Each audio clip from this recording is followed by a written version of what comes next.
Hey, ¿qué más pues? Bienvenidos a Café, el podcast de la Vibe. Hoy desde la Universidad de Antioquia, sede Robledo. Esta es la Facultad de Ciencias Agrarias que, mejor dicho, estuvimos acá en varios laboratorios cuando estábamos haciendo el pregrado. Y hoy con una invitada muy especial que conocemos hace mucho tiempo, no nos veíamos hace más de 8 años. Y en estos días, revisando algunos artículos, me encontré que Briana desarrolló y acompañó un proyecto de investigación muy interesante que es el que traemos hoy al podcast. Briana, gracias por aceptar esta invitación. Ay, Juan Felipe, muchas gracias a ti. Bueno, Briana, cuéntanos un poquito de qué se trató esta investigación, por qué nació, por qué se empezó a investigar en ese punto en particular.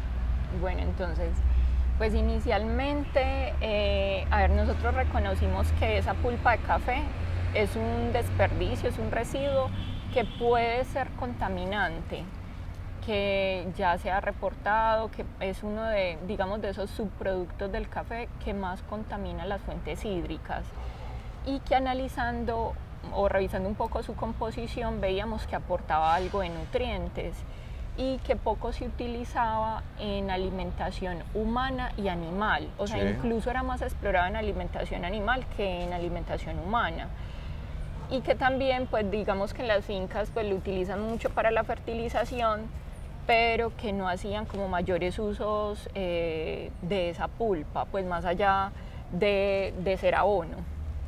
Entonces empezamos a revisar qué podíamos hacer como con la transformación de este desperdicio y volverlo sobre todo a retornar a la cadena alimentaria, o sea, que no siguiera como lo que normalmente pues terminaba haciendo, sino que aportara otra vez al consumo alimentario y que también era algo que se tenía en las fincas, que se lograba pues algo de soberanía y seguridad alimentaria como con este enfoque.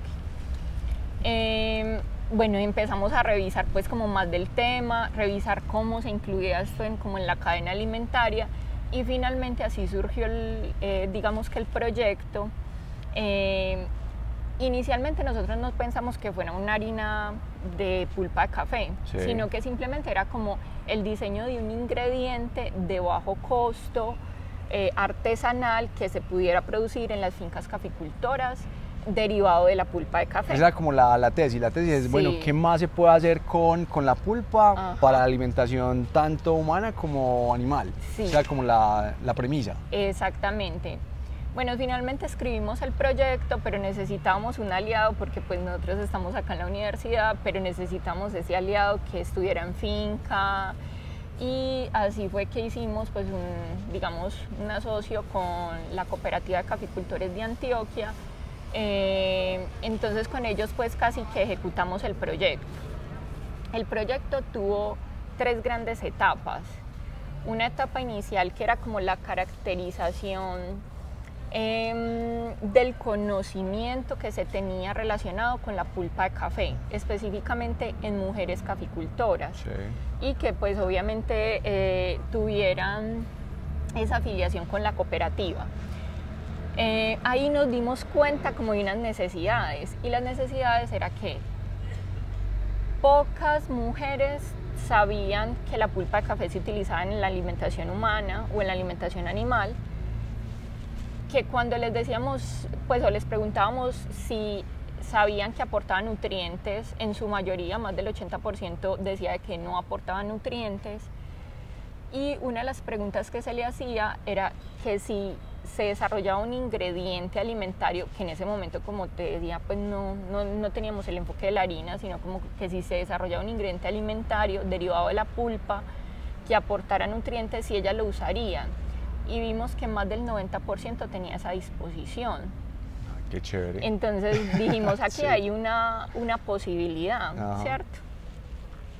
Entonces, bueno, así enfatizamos, bueno, vamos a empezar a trabajar y el primer reto del proyecto, que es parte de la primera etapa, fue diseñar el protocolo de secado que se hiciera en finca pero que cumpliera con carga microbiológica para incorporarlo otra vez a la cadena alimentaria. Que ese es un gran reto, pues porque después de que se despulpa, pues los equipos de despulpado en cosecha no es que sean los más limpios y que cumplan como con toda esa forma rigurosa de hacer los alimentos, entonces es un reto grande ahí. Sí, no, es que ese fue el reto más grande.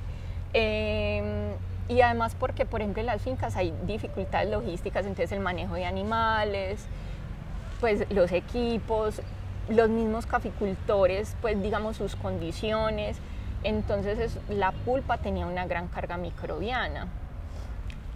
Bueno, algo que de pronto se me pasó decirte y es que nosotros desde el inicio trabajamos con fincas agroecológicas, pues caficultoras agroecológicas, porque evidentemente esto iba a retornar a la cadena alimentaria y nosotros también tenemos que asegurar residualidad, pues baja residualidad. Y en este caso, en el uso de agroquímicos que tienen un tiempo de retiro, ustedes dijeron, no, mejor evitar cualquier riesgo y así tengan unos tiempos de retiro, utilizar fincas que no utilicen nada de agroquímicos, de plaguicidas.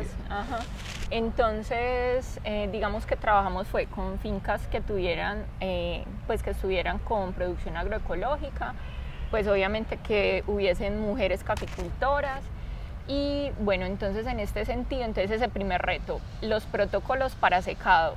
Ensayamos varios protocolos y cuando traíamos las muestras acá a Medellín y hacíamos como los laboratorios microbiológicos, no nos daban.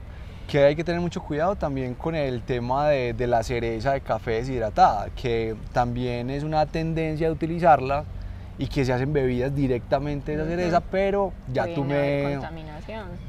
ya en el laboratorio me diste y efectivamente no cumplían con los estándares de un alimento común y corriente. Claro, claro, no, o sea, el producto fresco definitivamente tiene una alta carga microbiana y tiene que ser pasado por un secado, ¿cierto? Entonces, bueno, entonces ensayamos, o sea, era un ir y devenir, porque entonces ensayamos, no nos da, es que la carga microbiológica sigue alta.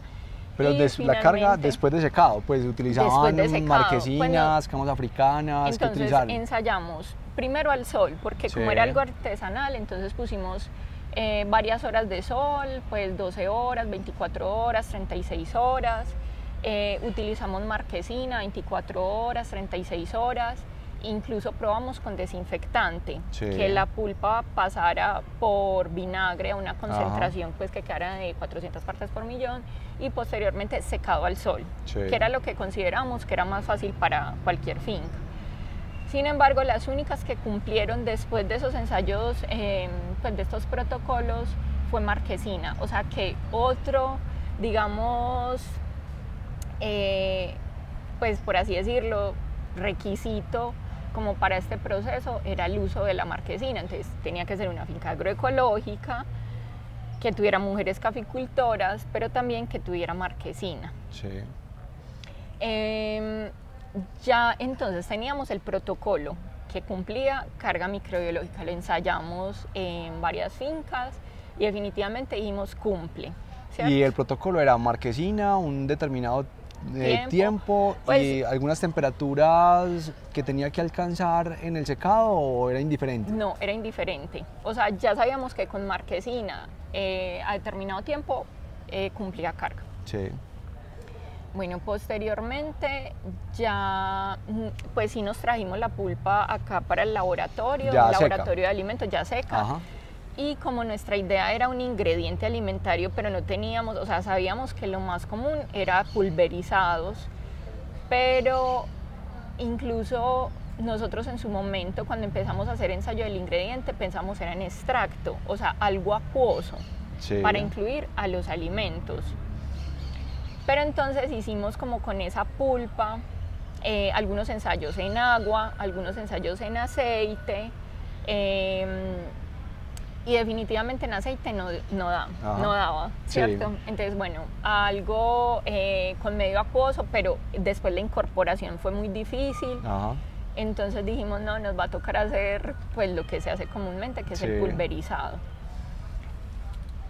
como esto era una cosa de que se tenía que hacer en finca, Ajá. entonces como que hay en una finca, porque pues Sí. nosotros en el laboratorio de pronto tenemos maquinaria un poquito, pues... Y en la pues, finca la máquina de moler, pues. Sí, o... entonces ensayamos con mortero, con lo Ajá. que Sí. pues desmenuza el ajo, con procesador sencillo de alimentos, como Sí. con picatodo, Ajá. y con licuadora. Y vimos que definitivamente la licuadora era como la mejor.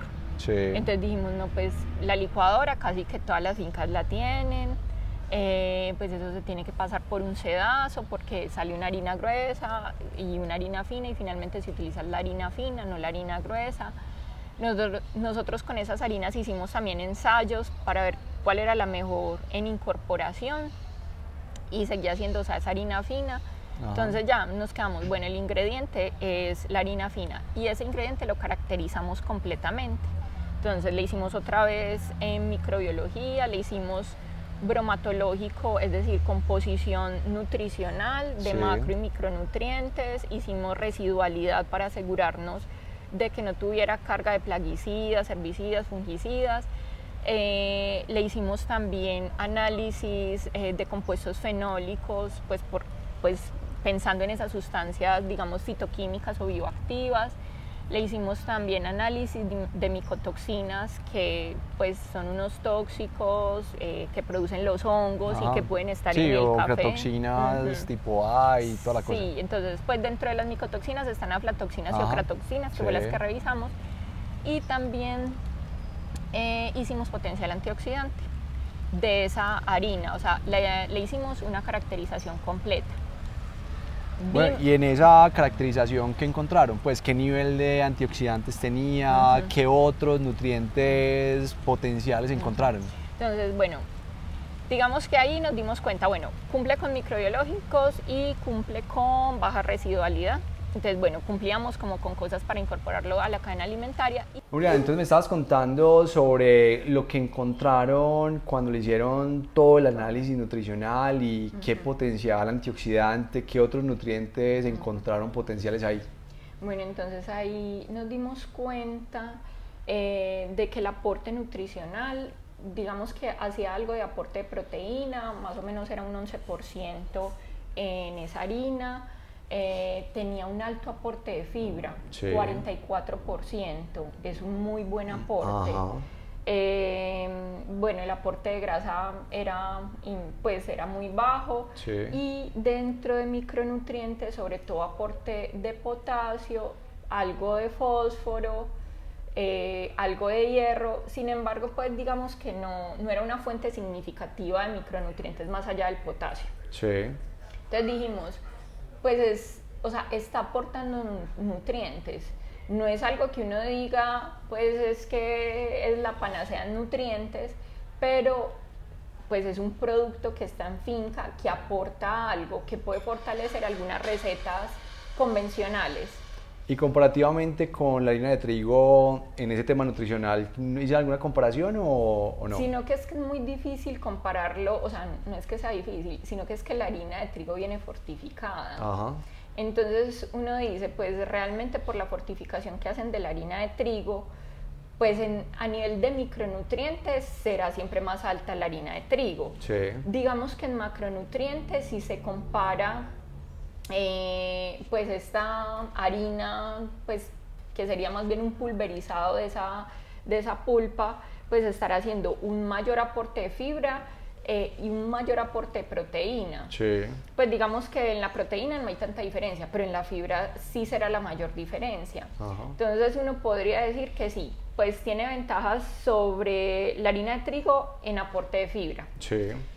Más no en micronutrientes por el tema de la fortificación. Bueno, y vimos que de los compuestos fenólicos, o sea, porque nosotros pensábamos, pues se les va a disminuir mucho con el proceso de secado, sin embargo vimos que se mantenían, sí. Y que tenía un potencial antioxidante alto. ¿Qué vimos también? Y es que el contenido de cafeína era muy alto. ¿De cuánto? ¿Qué porcentaje? 1700 y pico miligramos por cada 100 gramos de harina. Ah, no, es alto. altísimo. Hay una recomendación, pues, que es de, digamos, de la entidad encargada de la seguridad alimentaria en Europa, que es de un consumo de cafeína de 400 miligramos día. Ajá.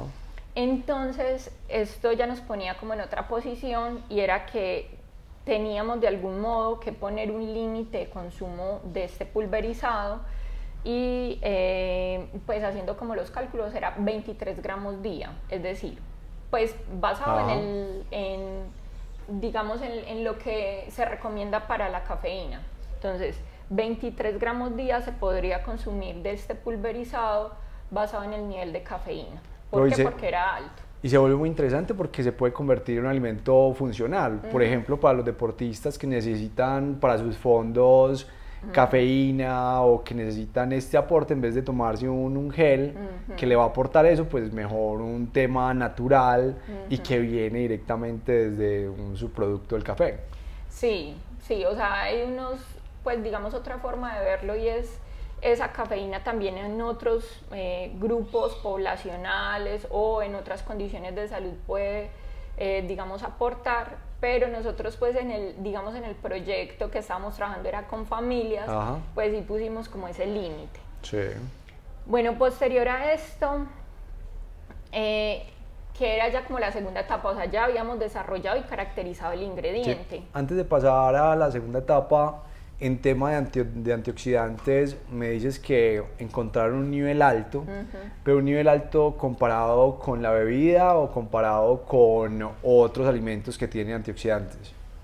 A ver, nosotros hicimos la comparación con té y con el mismo café, con la bebida de café, y es más alta en la harina.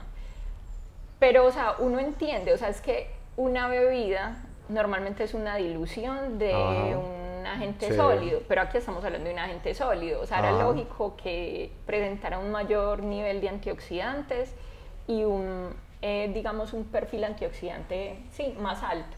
Sí. Entonces, sí, pues con lo que lo comparamos dio más alto, pero uno entiende el por qué, porque estamos hablando de un pulverizado, ¿cierto? A diferencia, tal vez diluido, pues si nosotros, o sea, por ejemplo, esa harina, hiciéramos la dilución y la comparáramos, posiblemente daría parecido a lo que sería pues una bebida de café.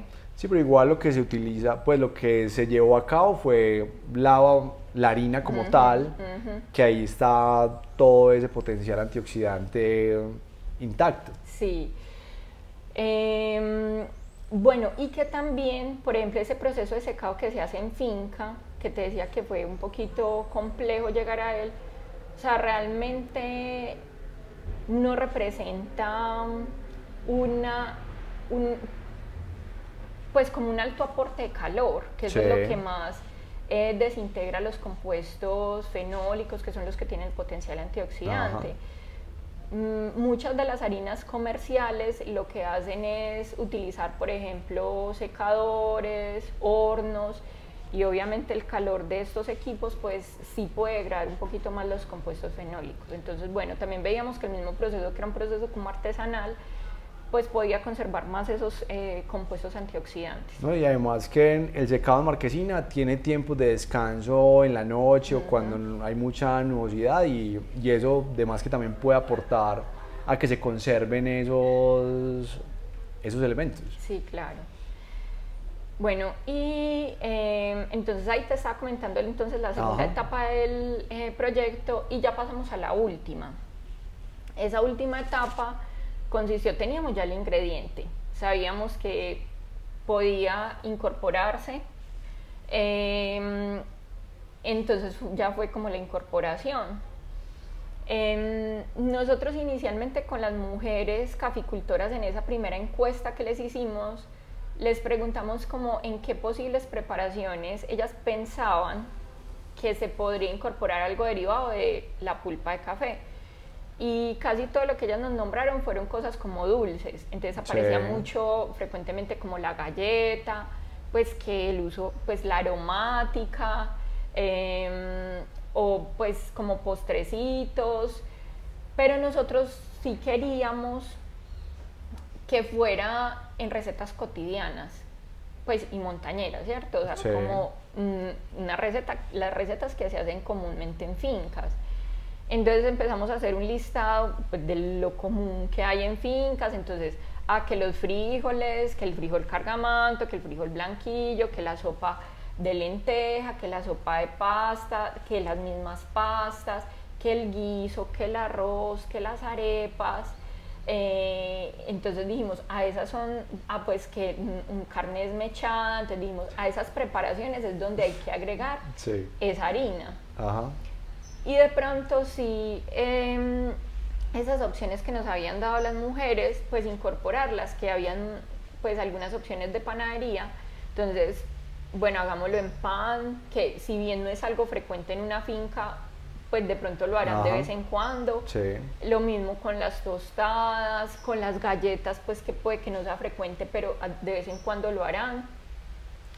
Y así experimentamos con 21 recetas. De ahí solamente una receta fue eliminada completamente del listado porque de la parte sensorial no daba, y era lo que más frecuentemente las mujeres decían, y era la bebida. O sea, Sí. la bebida Ajá. de pulpa de café es muy difícil sensorialmente. Y es curioso porque...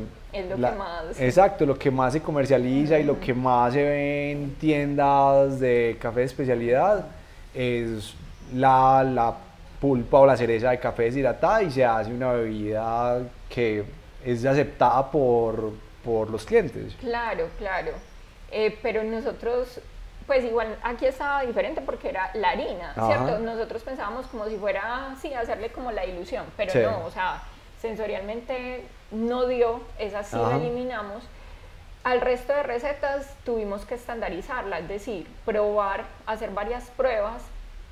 Se ensayaban, o sea, se ensayaban primero en el laboratorio de alimentos, pues, Sí. del laboratorio acá de la universidad. Entonces se ensayaba primero acá, se hacía pruebas sensoriales pues como entre los mismos investigadores, y entre, pues también invitamos a estudiantes que probaran, y así se iba mejorando. Es decir, bueno, hay que quitarle, porque algunas preparaciones al principio pues fuimos muy idealistas, y decíamos, no, incorpore por porción, por decir, Sí. en una taza, una porción de frijoles puede ser normalmente 200 gramos, y Ajá. a esa, entonces incorpórele 18 gramos de pulpa, ¿cierto? Sí. Entonces, claro, sensorialmente no quedaba bien, entonces a muchas de las preparaciones tuvimos que hacerles ajustes. Entonces hicimos como todos los ensayos como para tenerlas estandarizadas. ¿Qué era lo que nosotros queríamos? Que no perdiera el sabor de la preparación. O Sí. sea, que si eran unos frijoles, supieran a frijoles, Ajá. ¿cierto? Que si era una Sí. carne desmechada, supiera a carne desmechada. Que si era un guiso, supiera a guiso. O sea, que no cambiara el tono sensorial, porque evidentemente alguien que esté acostumbrado a una dieta tradicional va a sentir rechazo por la incorporación de un ingrediente que le cambia el sabor. Entonces, que se conservara la parte sensorial, sobre todo desde el sabor, porque Sí. desde el color todas cambiaron. Ajá. O sea, todo ¿De se qué color puso quedaban? café, todo se puso café, Sí. todo, o sea, incluso por ejemplo nosotros hicimos dentro de las sopas, sopas de frijol, Sí. sopa de blanquillo, sopa de lentejas, sopa de verduras, también hicimos crema de auyama, crema de verduras, bueno, y todas quedaron del mismo color. Incluso cuando nosotros llevamos, pues nosotros hicimos varias pruebas sensoriales, y es que posteriormente estas recetas primero se probaron con los mismos, pues de la cooperativa de caficultores, Sí. y posteriormente se llevó a fincas, pues como para que se probaran las familias y lo evaluaran. Y nos decían, cuando lo llevamos inicialmente a los de la cooperativa, nos decían, pero no es la misma preparación, o sea, no es como cuando abrimos todo, era todo café. Ajá. Y ellos como que, como así, esto es frijol, esto es blanquillo, pero no todo es como lo mismo. Sí. Claro, porque todo quedaba café, o sea, el cambio de color sí, incluso en el arroz, quedaba como un arroz con coco, O Sí. sea, casi café. Y la incorporación era igual, pues para hacer el arroz se ponía el arroz, el agua Sí, y se le y se le adicionaba adicionaba. la harina. Sí, la preparación era igual a cualquier preparación, solamente que con el ingrediente adicional de la Sí. harina. En algunas lo que hacíamos era utilizar la harina, digamos, como el agente de viscosidad. Entonces, por ejemplo, en las sopas, que uno normalmente el agente de viscosidad es a veces el plátano o la Sí. zanahoria, entonces era la pulpa, pues era la harina de la pulpa, el pulverizado. En productos de panadería sí hicimos una sustitución del 10-15% para esos productos, entonces reemplazamos parte de la harina de trigo por el pulverizado de la pulpa de café. Sí, pues básicamente como, o sea, y en algunos hicimos sustitución y en algunos simplemente reemplazamos el alimento que daba viscosidad. Sí. Entonces, bueno, creo que la última etapa de eso, o más bien la última etapa de todo el proceso fue cuando retornamos a las familias. Ajá. Entonces les dijimos... Y bueno, y en los paneles sensoriales que hicieron de todas esas recetas para los estudiantes, para los paneles de catación en laboratorio, ¿cuáles fueron las mejores? Digamos que las mejores eran las que, pues las preparaciones que aquí evaluaron mejor fueron las que tenían que ver con panadería. Sí. Entonces lo que fue el pan, lo que fue las galletas, las tostadas, la torta, pues tuvo la mayor aceptación. Pues igual nosotros decíamos, tenemos que llevar a las familias de todo, ¿cierto? Sí. Pues no solamente los productos de panadería, sino también otro tipo de productos, pero ellos también evaluaron muy bien los productos de panadería. Igual yo creo que ahí hay algo de sesgo, porque pues pero eso sí ya es una posición personal. Sí. O sea, no es lo mismo que a vos te den a probar una torta, unas galletas, algo Ajá. dulce y algo que no comúnmente comes y te sabe súper rico, ¿cierto? A, por ejemplo, a pruebe el frijol. Sí. Pues uno como que no va a decir, ay no, qué exquisito es el frijol, ¿cierto? Sí, pues lo va a sentir raro, pues no es igual. Sí, es como que, pues sí, está rico, ¿cierto? Ajá. Pero bueno, en esa prueba sensorial que hicimos con las familias, sí hicimos una prueba hedónica de aceptación, o sea, en los cuales ellos calificaban, pues con un puntaje las preparaciones y vimos una aceptación de las preparaciones superior al 90%. Y sobre todo, pues nosotros les poníamos dentro del formato de calificación que nos dijeran que era pues por qué lo calificaban así. Pues obviamente Sí. no todo el mundo lo diligenció, pero algunos que lo diligenciaron mencionaban de que pues que les parecía increíble que eso fuera de la pulpa. Ajá. Claro, por lo que pasa normalmente en las fincas y entonces sobre todo apreciaban mucho de que fuera ese desperdicio y que lo estuvieran viendo en una preparación pues que sabía bien, que la calificaban con muy buena aceptación. Entonces eso pues también digamos que nos gustó mucho. En estos momentos la cooperativa pues digamos que eso ya salió del proyecto porque el proyecto terminó ahí. O Sí. sea, lo que teníamos con la cooperativa era llegar hasta las preparaciones y estimar la aceptación y todo lo demás. Ellos ya se están encargando de hacer como toda la difusión a quienes no estuvieron en el proyecto. Ajá. Entonces sé que en los últimos meses ellos, pues con base a un texto que sacamos como para que ellos hicieran una cartilla, Sí. están haciendo como la educación.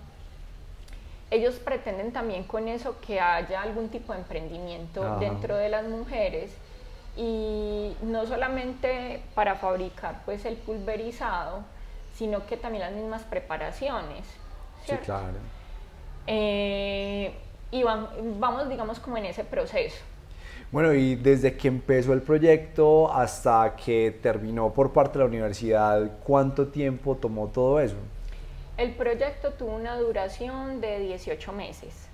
Ahí para todos los empresarios que creen que la investigación es de un día para otro y que hice un ensayito y ya, pues ahí van viendo que es todo un proceso muy grande que se lleva por varios meses, con mucha tecnología, con muchos profesionales trabajando en pro de que todos los resultados pues sean fiables y que sean replicables y que se puedan utilizar. Y ya al final, ¿cuál fue ese producto estrella que dijeron, no, mejor dicho, este es el que más les gustó tanto a los paneles sensoriales, a las familias, a los que le ven como más potencial en el desarrollo de esta harina de pulpa de café? Pues digamos que desde la parte sensorial, el que tuvo mayor calificación fue la torta. Sí. La torta era realizada con sustitución de la harina de trigo por y era una torta normal, pues así se prepara igual que una torta. Sí, una torta sencilla, pero también con un licor de café. Sí. Entonces era como una especie de torta, como una María Luisa, Ajá. pues obviamente con un color café y con un licor de café. Entonces esa fue la que tuvo mayor aceptación.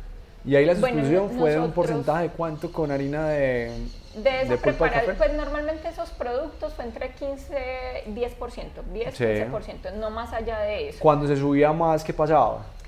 Como tiene tanta fibra, apelmazaba mucho. Sí. Entonces, pues la miga no era una miga adecuada, era un producto pesado. Ajá. Entonces, pues lo dejamos máximo hasta 15. Sí. ¿Cierto?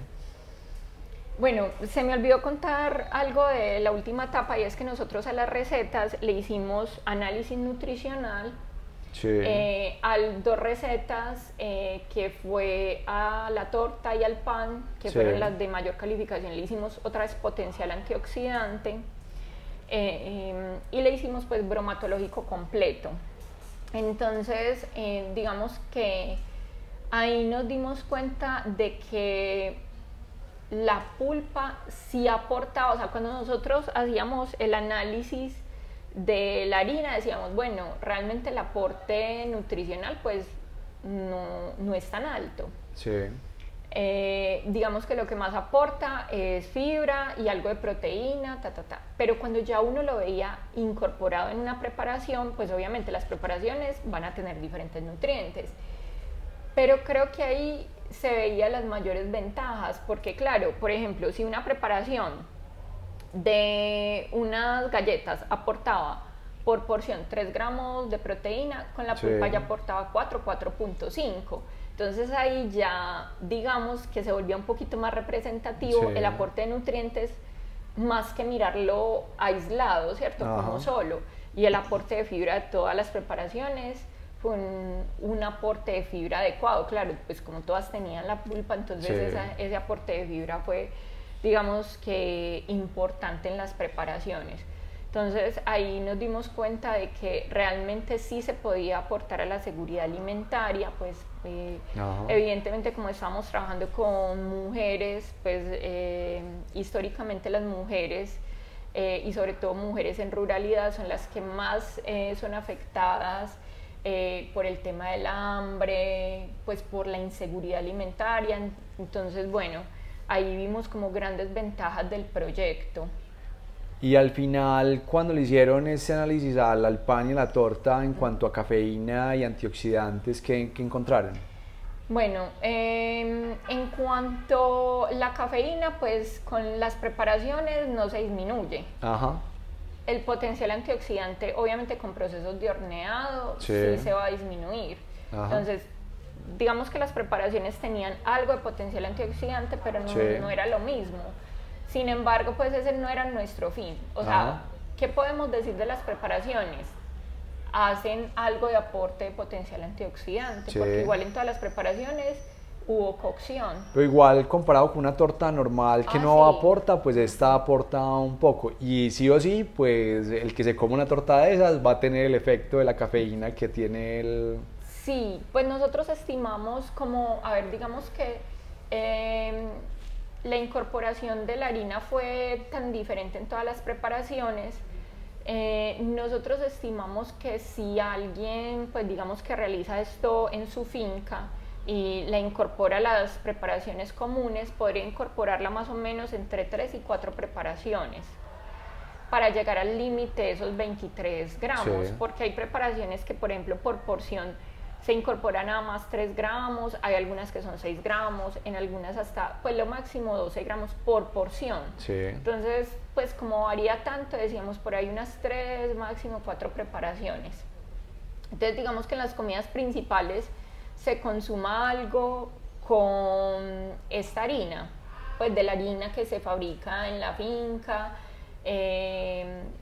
pues sí, lo veíamos como algo, digamos, ganador para que fueran transformando este desperdicio y otra vez eso, que no terminara en esas fuentes hídricas, sino que realmente aportara a nivel de alimentación. Y ahí también tenemos, mejor dicho, un abanico de posibilidades que se abren con ese subproducto que está ahí, que es una gran cantidad de cereza que queda ahí para aprovechar y que hay muchas formas de utilizarlas, y acá ya con esta investigación pues sabemos que como ingrediente para estas recetas, y ya con ese top de la torta y el pan, y se pueden empezar a incorporar y tener como un elemento funcional ahí diferente a lo que se tiene normalmente. Entonces, ¿cuál es el próximo paso? Ya la cooperativa está haciendo la difusión, y por parte de la universidad, ¿qué viene, o ya que hay como esperando a ver qué otro proyecto se puede presentar? Pues digamos que nosotros ya cumplimos y ya se cerró el proyecto, se cerró Sí. en el mes de abril.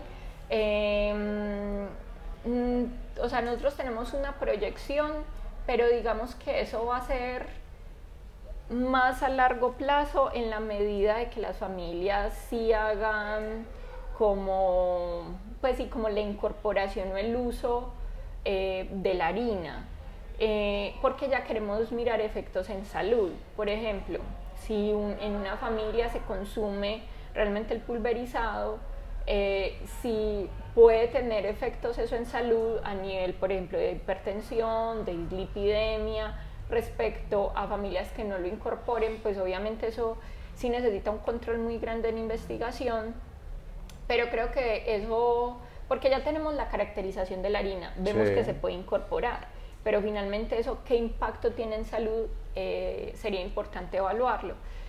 Y bueno, ya tocará mirar en qué momento pues hacer esa siguiente etapa.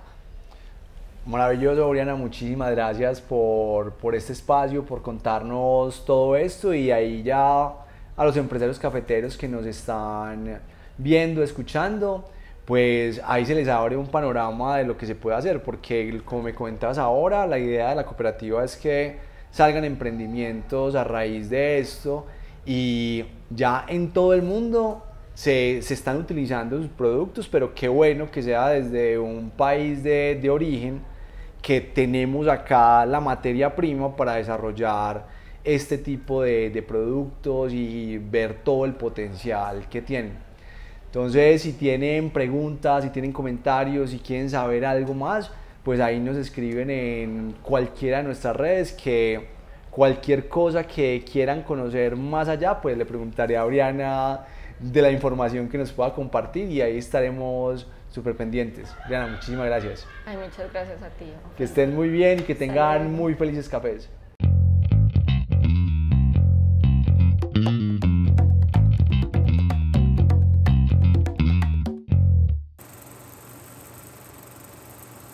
Y desde los No, nutrientes yo creo que toca... tenemos que parar.